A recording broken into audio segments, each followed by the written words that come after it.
Hey guys, welcome back to the Tarsha Homestead. I'm Alex, and if you've been following along, you've been watching us kind of restore an old open air pole barn. I don't know if restore is the right word, but dang near rebuild the thing. Basically, when we bought the property, there was this old open air pole barn that kind of was L-shaped, and it had two sections. One section had been for Angus at one point, a long time ago, like well before even the previous owners owned the house. And the other side of it was just a cover for a very old grain dryer for the farm. And so over the years, maintenance had kind of fallen off on it, and the usefulness of it had gone away, and so it just deteriorated a lot. And the biggest thing was that the posts that were holding it up were starting to rot down at the base. And what that resulted in was a lot of sinking. And so I have some of the pictures, and I've shared them before, but I'll share it again here. A picture of where the barn had basically sunk down a good 3 feet on the one side, but not consistently across the whole side. Like it had this bow action in it because some of it was sunk and some of it was still full height. So anyway, it started out as just hey, I'm thinking about preserving this building and making sure it doesn't fall down. And so I bought some new posts for it to replace the old round posts with some big 6x6 square pressure treated posts. And my thought was, I'll just get these in there, I'll get the building leveled back out, and then in the future we can decide if we want to do anything with it, but at least that way it won't fall down. The other half we had already turned into our chicken coop. So I felt pretty good about the idea of saving this building, but next thing I knew, once I got into it and I got those posts in place, I was finding more and more rot up in the rafters and trusses, and so more and more of that got replaced. And before long, I dang near rebuilt the dang thing, but the cool thing is that I've been able to go and add siding to it, and now we're going to turn it into a livestock barn. We've got a bunch of fencing that will fence around it, and we're planning to get some Nigerian dwarf goats this spring that we want to do dairy with. So there'll be a lot of kidding and stuff where we'll need a nice barn for that. So it was kind of cool that we've been able to turn this into basically a barn. If you've been following along, the last video was me doing a lot of the siding on it. I had gone out a couple weekends ago and started doing more of the siding, and I took a lot of video of that, but then when I went back to try to make a video out of it, it was just not enough value there. The siding had been started, and then I just made more progress on the siding, but there wasn't really much to show for it, just more of the same. So I never did release that video, so that's why there's been kind of a gap between videos now. And then to make matters worse, the next step I wanted to record was the painting of the barn. So we chose to go with white because everything on our little farm is white buildings with black roofs. And so I thought, okay, white with a black roof. Right now it's still just that rustic tin roof, but eventually we may paint the roof. So anyway, I wanted to do video of me getting up there with the paint sprayer and spraying it, but I quickly found that the overspray from a paint sprayer goes everywhere. I still have paint on my phone, and my phone was 30 feet away from where I was spraying. So I quickly gave up on that idea because I didn't want to get any of my equipment covered in paint. So yet another step of the process that I got done without doing any video of it. So I apologize, because when I get back to the house here in a little bit and show you where we're at with this, you're going to be like, wait a minute, last video I saw you were still working on some siding, and this video the siding's done and it's painted and trimmed and you're getting ready to put up barn doors. So you'll just have to use your imagination and bear with me a little bit there. It just wasn't really conducive to do a lot of video during that phase of it. Anyway, we're headed out to Menards this morning to go get some tongue and groove boards that we're going to use to make the barn doors. Having a kind of a drive-through barn where we have barn doors on the front and barn doors on the back means that I need quite a bit of material. And while I have a lot of lumber, I'm really going for kind of a specific look for the actual barn doors themselves.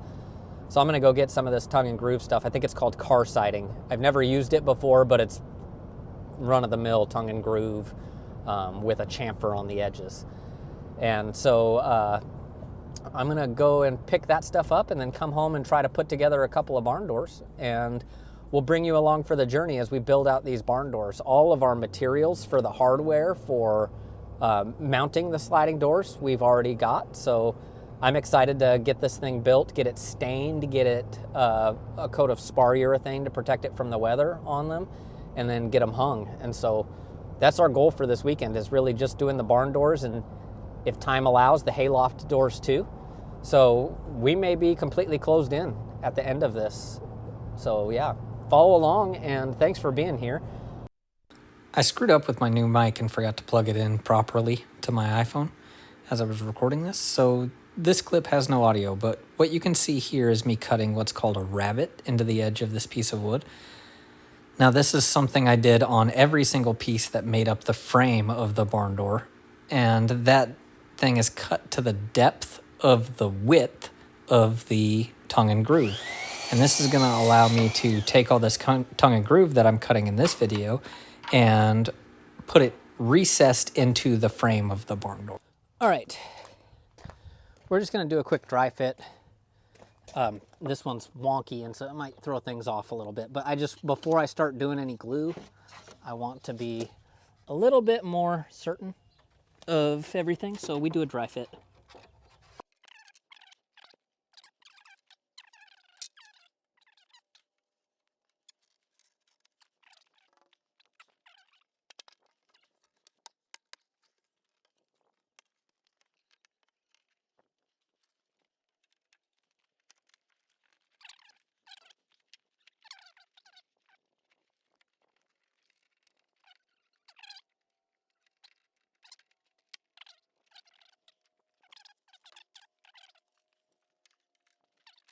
I get to go and get all nice and distracted here. Look at this cat. Look at this cat.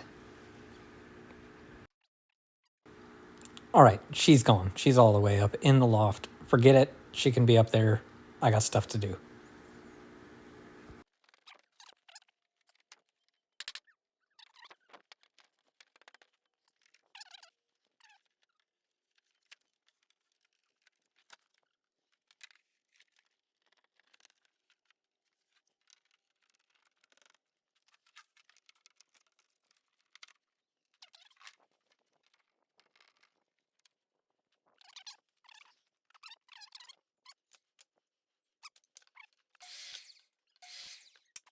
All right, now my wife is distracted by a cat. Look at this wife. Look at this wife. It's her cat.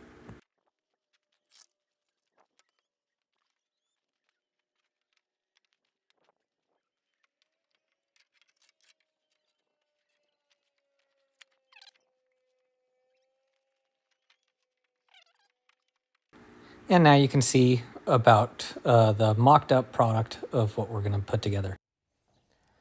Hey guys, welcome back to the homestead again. It's day 2 of our barn door episode. I don't know what to call this. Part 4, I think, of our Building the Barn series. So as you can see, it's now white, and it's got railing up there for the barn door. And yesterday I took a fair amount of video of us building the barn door, and all kinds of things went wrong. Somehow my camera, I'm using my cell phone, and it's one of the newer iPhones, so it's got a really good built-in camera. It's no, I'm no hardcore YouTuber with digital SLR camera and all that, but anyway, point is, I'm using my cell phone camera, and it's been great all this time, but then yesterday, a bunch of the footage just didn't get recorded. So here's the barn door I'm working on. I'm going to have a second cross piece in here. I'm just mocking things up now. And we did tongue and groove underneath. So we used 2x4 and 2x6 pine, which is junk wood, but we just used it because it's cheap and easy. And we can make this frame, and the slats that are inside are also pine, so it just seemed to make sense.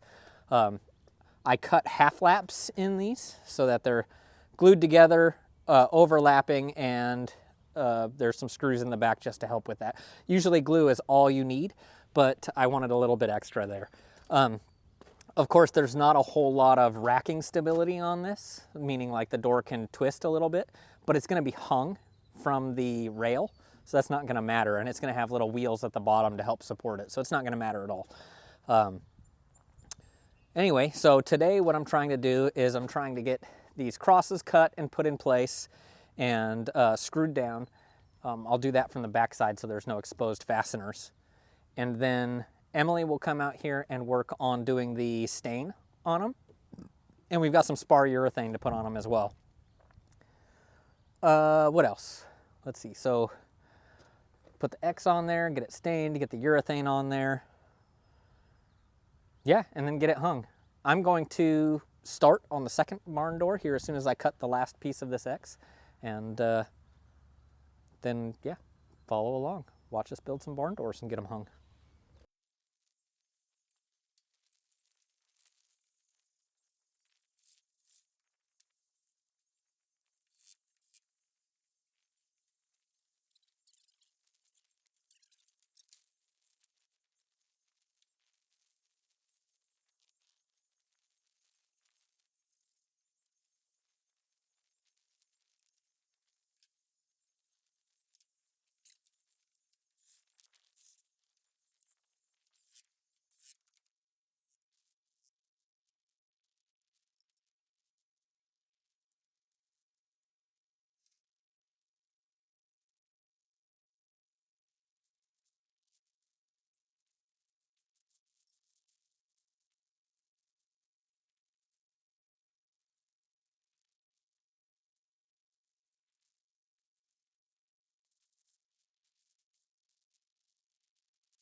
Guys, I want to thank you for following along on our video series here on our pole barn rescue. And here's just a quick glance around, full 360 view of our new livestock barn. As you can see, it's not complete yet. There's still a few finishing touches to do on it, but we can officially call this thing rescued. And I hope you'll subscribe, like, and ring the bell so you can see more of our videos as we continue to progress on the homestead. Thanks.